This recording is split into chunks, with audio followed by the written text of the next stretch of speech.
What is up, everybody? We are back, the Locked On Bulldogs podcast. Thanks so much for being here. Today we're talking about the Georgia-Tennessee game. Georgia's the number one team in the country, Clint. I'm not sure if you heard that. Say that again. And last year, when the number one team in the country came in and went on the road and competed in the Georgia-Tennessee game, they got waxed. So now Tennessee fans think that they're going to flip the script and they're going to do that. And we'll talk about it today on the Locked On Bulldogs podcast. You are Locked On Bulldogs, your daily podcast on the Georgia Bulldogs, part of the Locked On Podcast Network, your team every day.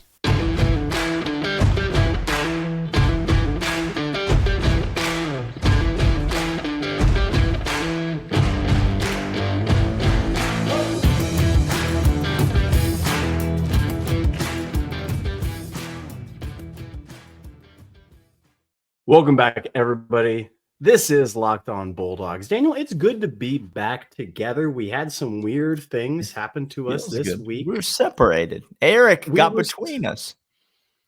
You don't like that. That's on him. By the way, today's title sponsor is Prize Picks. Prize Picks is fantastic. We're going to talk about more. I do too. Do you not? Why wouldn't you love Prize Picks? It takes all the information you have about football. You can make money off of it. PrizePicks.com/LockedOnCollege. More on them in a second. Daniel, we are talking about the number one team in the country going in to the horrible abomination. Is Vanderbilt? Vanderbilt has taken the worst stadium. Okay, only because of the construction. But if there were literally if everyone's at full strength. If Vanderbilt Stadium didn't have a wide receiver get injured midway through the game, okay? If Vanderbilt Stadium was at full strength, then they wouldn't be the worst stadium. But we have Tennessee fan who has no clue that they're the worst. They're awful. They're horrible, and they hate good things. We're going to talk about the Tennessee game this weekend for Georgia. We're going to give our official predictions, and we're going to give you some more locks. And let's start here, Daniel. We've talked about it all week. We got Eric from Locked On Tennessee telling us all about it. Interesting things to say. He did. I really like the stat that just made me go, oh, no, was when he said Tennessee's second half. Essentially, this is what he said. In the second half, we don't score points. All of our points come in the first quarter. Okay, now what you would call that, which you were so cordial and didn't really elaborate on the show yesterday. By the way, go back and watch the show yesterday if you haven't seen it. If you haven't listened to it, go back and do that. Eric is great, by the way. He does a great job covering Tennessee. If you want to know about the Tennessee program, he's going to tell it to you like it is. What you would call that when a team doesn't make adjustments and score in the second half, you'd probably blame that's the coaching, Clint. That's bad coaching is what No, because I had a enlightened conversation in the comments with a Tennessee fan that let me know. Let me stop you right there because you've already lied to us just right to our face. That if Kirby was coaching this Tennessee team, they would be barely 500. That Josh Heupel. Let me stop you, Tennessee fan. You're currently barely 500. Are you aware of that? That just shows the incredible coaching job that Heupel, because Georgia, barely 500. This team is 5-3 because Kirby took over a roster that was riddled with 4- and 5-star guys, and he only won 7 games that year. So. If you look at Josh Heupel, he's doing better with less than Kirby ever could have. And just wait until Heupel gets the recruiting train until he gets his guys. Okay, literally, I'm not Tennessee fan. Tennessee fan in the comment. I'm literally not. Every coach that has been fired from the SEC, their fan base, the couple of years before he got fired, said that. Yeah. I'm not kidding. Including Billy Napier fans, which he next. Tennessee fans, listen, and I mean this with all due respect. You're a joke. You understand? Like you're, and I think you even know it. That's the thing. The Tennessee football program is a joke. We're all laughing at the joke. It's hilarious. We're not laughing together. Just own the fact that that's who you are. You serve a function in the community. We're all laughing hysterically. The town jester is a thing. You're the court jester, and we thank you for it. And we celebrate you. Let's talk about what's actually going to happen in this game. So the stat that Eric gave me was that essentially Tennessee can't score in the second half. And after coming out of halftime, I don't know if you understand, Kirby Smart is fantastic. He is great. He makes adjustments. He's the best coach in the nation with the best roster in the nation. Two things true at the same time. The best team in the nation as put on by everybody with eyeballs. And those who don't have eyeballs, who are just skeletons walking around, they can see it clear as day as well. Clint, let me not bury the lead any further than we already have. Yeah, I'm going to lock it up. Yeah. Tennessee's going to get off to a fast start. They are. 10 points in the first quarter. Play a great scripted opening drive. They will score a touchdown on their first drive. And the place will be worse than bananas. It will be absolutely insane in that building. Chaos in the streets. Tennessee will likely have a more than one touchdown lead at some point in this game. So that is something that I think Tennessee's defense will start hot as well. I think Tennessee's defense better than their offense this year. I think Tennessee's defense will start hot. I think that they will have a great game plan.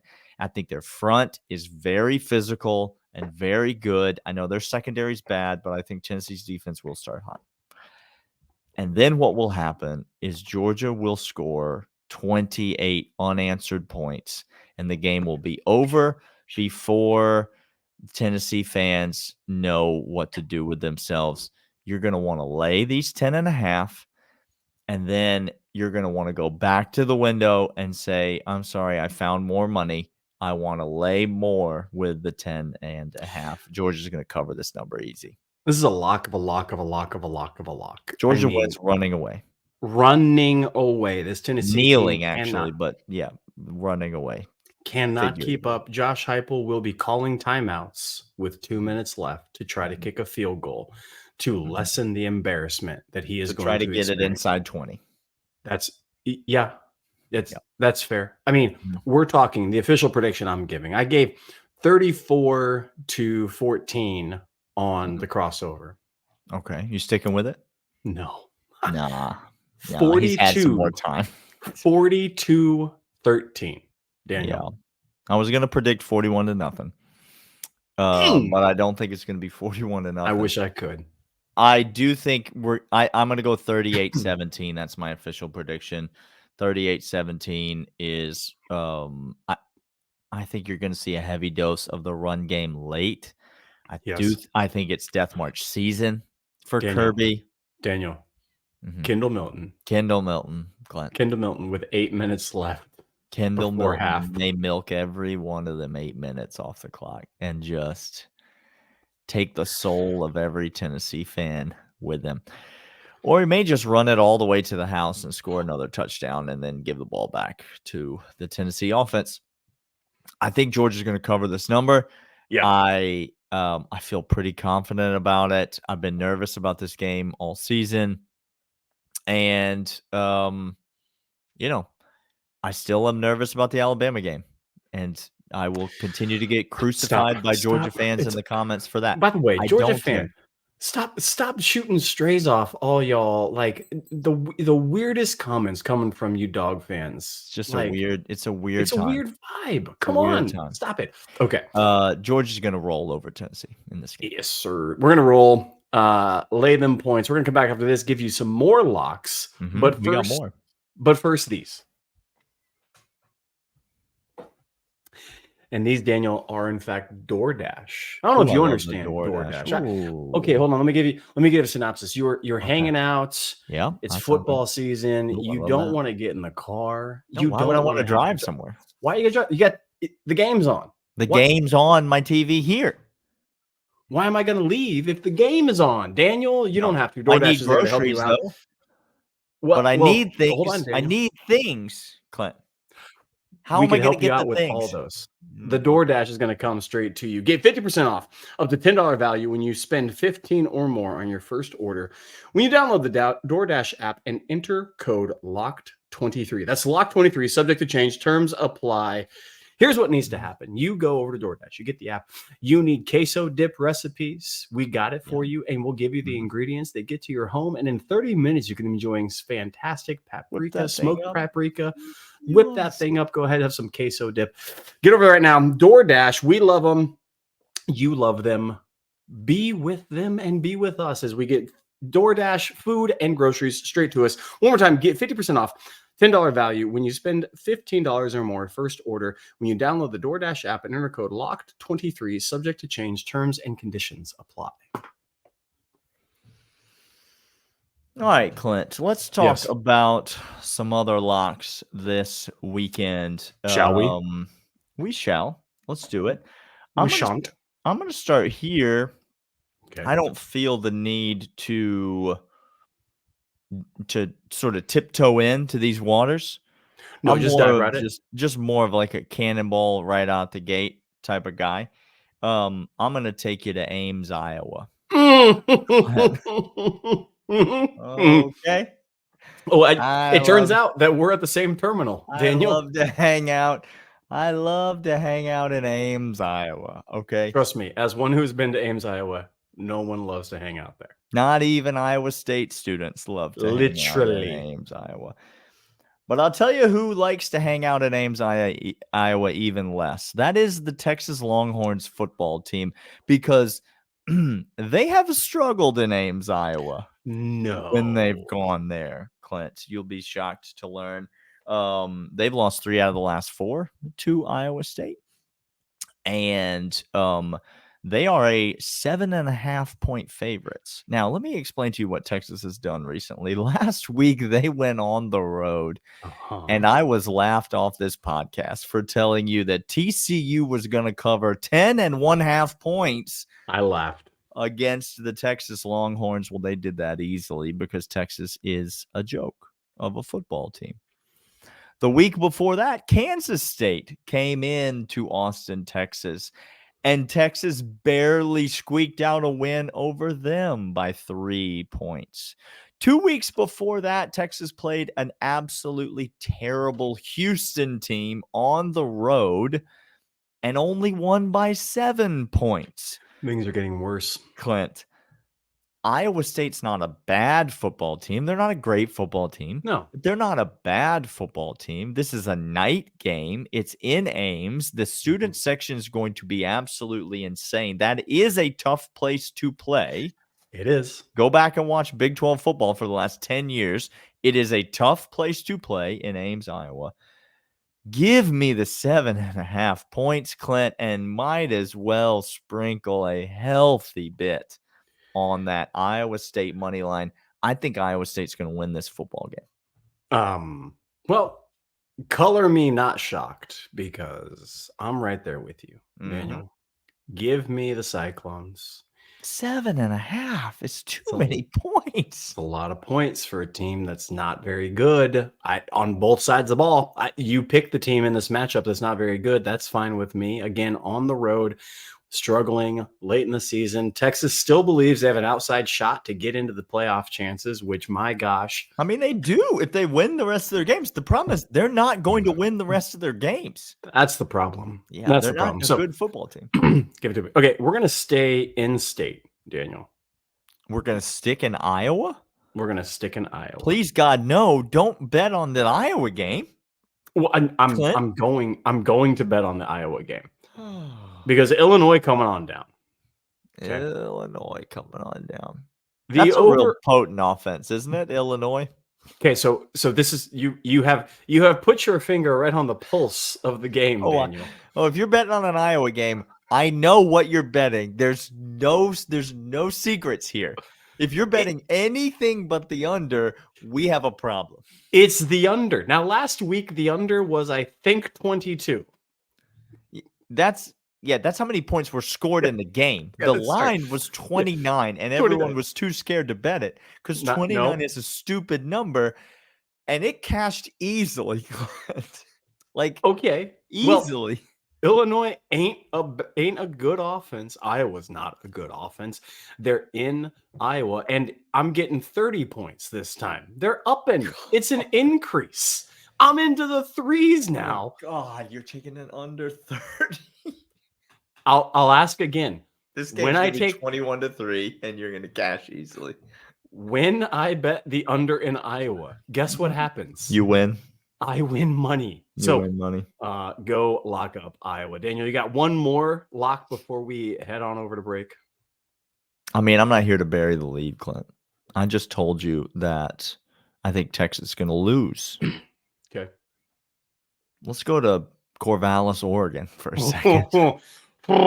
Ladies and gentlemen, my man getting frisky over here. Let's go to Corvallis, Oregon. Washington's going to be a real trendy pick to lose this football game because Washington's been playing like a warm turd lately. Okay, like they have not been playing as a top 10 team, top 15 team in the nation the last 3 weeks. My man intercepted that ball and ran almost to the end zone and then just threw that thing down like it was biting him with poison fangs. Washington's a bad team. The defense is really bad. The run defense particularly is terrible. And Oregon State wants to muck the game up. Jonathan Smith wants to run the football. There it is. He wants to make this game interesting. This is the last home game. This is the last Pac-12 game in Corvallis, Oregon ever. Well, actually, yeah, no, it's not true. They gave the Pac-12 continuing. The Pac-12 is continuing with two teams. Just so you fully understand. And Oregon State's one of the two teams that are staying. They're stewards of the Pac-12. Are you done? Okay. The app is still called Twitter, and the Pac-12 is dead. So these are things that I know to be true. If you don't know them to be true, I'd love to talk to you about it sometime. This is the last Pac-12 home game for Oregon State. The crowd's going to be in an absolute frenzy. I don't see Oregon State winning this game, Clint. I think Washington's going to find a way to win this game. They're 2.5-point dogs in this game. I'm going to take the points, and I'm going to take the Washington Huskies to find a way to slop it up and remain undefeated. Because, yes, Oregon State has the best defense. Yes, Oregon State has the best coach in this game. Jonathan Smith is a great coach. Kalen DeBoer is a good coach for Washington. Jonathan Smith is a great coach. But Washington's still got the best quarterback. They still have the best playmakers on offense. And I don't think at the end of the day you can slow down Washington's offense for 4 quarters. And I don't trust DJU to be able to keep up once Michael Penix and Rome Odunze and Polk and all of those guys get going for Washington. So give me the Huskies, and I'll take the 2.5. I have a rule in betting, Daniel. You have the same rule. Bet on chaos. Yeah, Oregon State's the chaos play for sure. So I'm just saying this is interesting. I'm going against my own rule. You are going against your own. But we're going to the chaos in Ames. I'm not taking the chaos here. So that's okay. Okay, look, that's fair. That's fair. We're going to come back after this and give out more locks. But first, This, Daniel, is in fact Jace Medical. You know Jace. I know Jace. They're fantastic, are they not, Daniel? Yeah, they are. Jace is the place that you go to get year supplies of all of your daily medication needs. Maybe you're worried about supply chain shortage. I mean, there's been people, they're having to cut pills in half and try to scrape to get by. Maybe you're worried about, epidemics or supply chains issues or whatnot.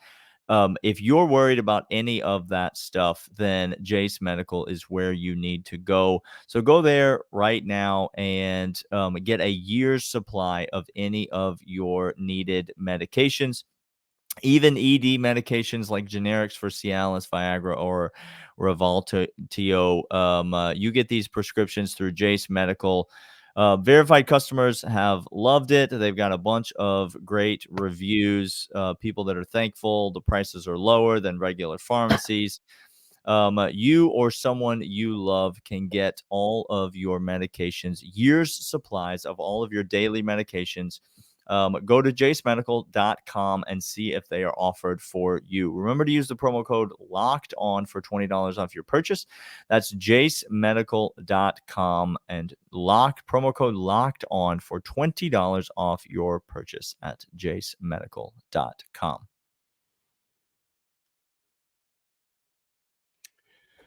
All right, Daniel, let's give out our final locks. Let's do that. You gave us chaos and the non-chaos, and I'm going to give you something. There's two more games that smell a little fishy. I'm going to be honest. It's end of the year. Okay. Things are getting weird. Yeah. I don't know why. And maybe I ask you, I look at this and I have an immediate gut reaction, even though they didn't do good for me last week, but that was on a Thursday night. So they've had a week and a couple of days to get right. Louisville goes down to Miami. Yep. Now, I ask you, is Miami a laughing stock of a program? Yes. Okay. Louisville playing very good ball, top 10 team, Daniel. Yep. One loss on the year. Has playing very good ball. Okay, I'm sorry. Playing very good ball for their conference. Sure. Okay. I mean, they barely beat Virginia at home on Thursday. Yeah, that's barely. I'm saying I'm chalking that up to it's Thursday night. Thursday night, things get weird. All right. They're in a pick 'em against the Hurricane. Pick 'em. Mm-hmm. Give me the freaking Louisville team to absolutely win this game. I don't see them taking a loss. I don't see them go. Look, Florida State can struggle with Miami. That's there's some rivalry there. There's some in-state play, and there's some scouting. There's some pride. Louisville don't got that with Miami. Miami don't got that with Louisville. Give me Louisville to win this game, Daniel. There's going to be 9 fans there in Coral Gables. Like, yep, 9 human people will be at 9 heartbeats. Some of them might be like emergency dogs that help out in an emergency. It's going to be bad. Louisville's going to win this game. I also have it as a lock. Give me Louisville. I think they're going to win by double digits. I think Miami is on quit watch. I think this team is about to quit. And to be honest, if I played for Mario Cristobal, I would probably quit. I'd quit too. Because yikes, it's not a good scene. I'm going to stick in the ACC for my final pick. And I'm going to go Syracuse, Georgia Tech here. Both of these teams are 5-5, Clint. So both of them need one win to get bowl eligible. Okay. The game's in Atlanta. Okay. And the difference between these two teams is next week in week 12, Syracuse plays Wake Forest. Here we go. And Georgia Tech, hold on, let me check the schedule. Who do they play?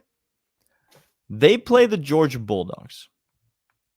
And so if Brent Key in his first year as full-time head coach wants to have a successful season, and I would call this a successful season for the Georgia Tech Yellow Jackets, and make a bowl game, they absolutely have to win this game. This is it. This is the season for Georgia Tech.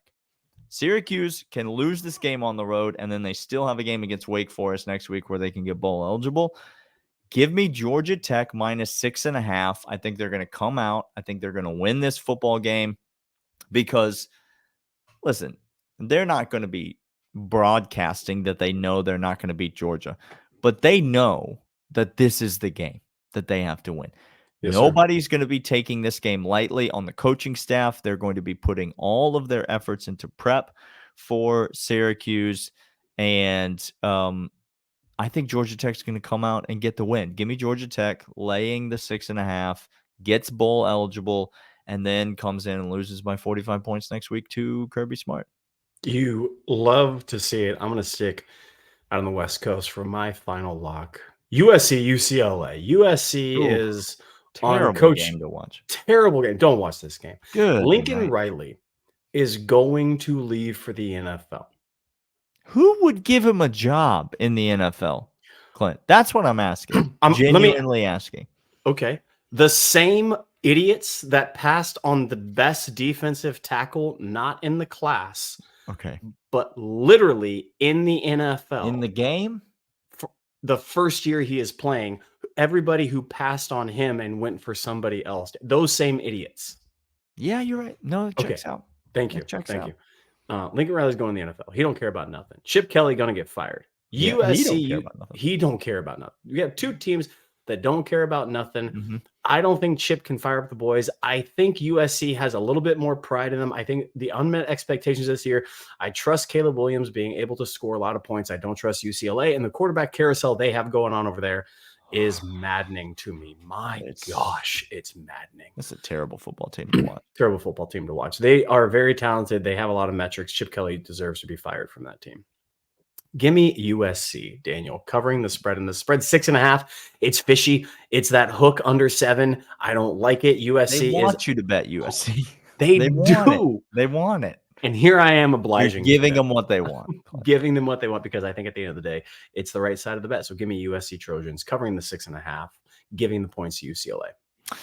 That is it for us today. We will be back tomorrow. We've got excited, nervous, don't sleep on. Jump on the subtext if you're not already there. Send us an email, lockedonbulldogs@gmail.com. Thank you to all of you who have been reaching out to us. Follow us on Twitter at Dawgs Podcast. All of that stuff you can do. We'll be back tomorrow. We'll be back on Saturday night after the game and all week next week, getting you ready for Georgia Tech. A rivalry week, Thanksgiving week, all of that fun stuff. We will see you guys tomorrow. See you.